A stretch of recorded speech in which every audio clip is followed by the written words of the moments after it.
Lord, bigyan mo pa ako ng lakas. Lord, palakasin mo ako sa mga oras na ito. Bigyan mo pa ako ng maraming inspirasyon para makamove on sa buhay ko. Ako ngayon, Lord, ay nakalubog sa isang problema na hindi ko lubos maisip kung bakit dumating sa aking buhay ito. Nalilito at parang nawawala na ako. Parang walang makapitan at alam kong walang makakaintindi ng aking kalagayan. Bigyan niyo po ako, Panginoon, ng guidance para malaman ko kung ano ang dapat kong gawin at kung ano ang dapat isipin.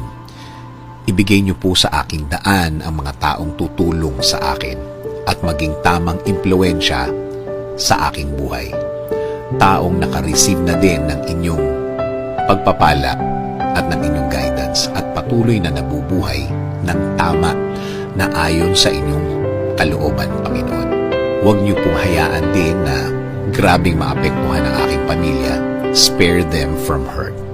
Patuloy niyo po silang protektahan. Patuloy niyo po silang i-lead sa tama at patuloy niyo silang alagaan, Lord. Alam ko, Lord, na nakikita niyo ang aking kalagayan. Nakikita niyo po kung paano ako nahihirapan. Huwag niyo po sanang hayaan na magtuloy-tuloy ang aking nararanasan, Panginoon. Kaya, Panginoon, patuloy niyong lagyan ng liwanag ang aking puso't isipan. Alam kong tutulungan mo ako ulit.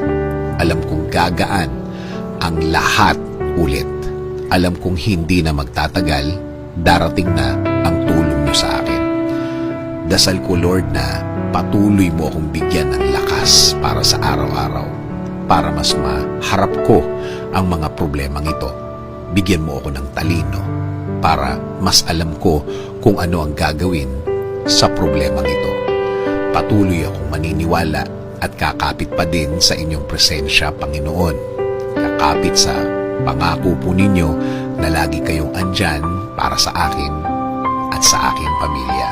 Magfo-focus ako sa inyong pagmamahal sa akin dahil alam ko na kapakanan ko pa rin ang mangingibabaw sa bawat mahirap na sitwasyon sa aking buhay. Maraming salamat sa inyong kabaitan. Maraming salamat sa inyong biyaya.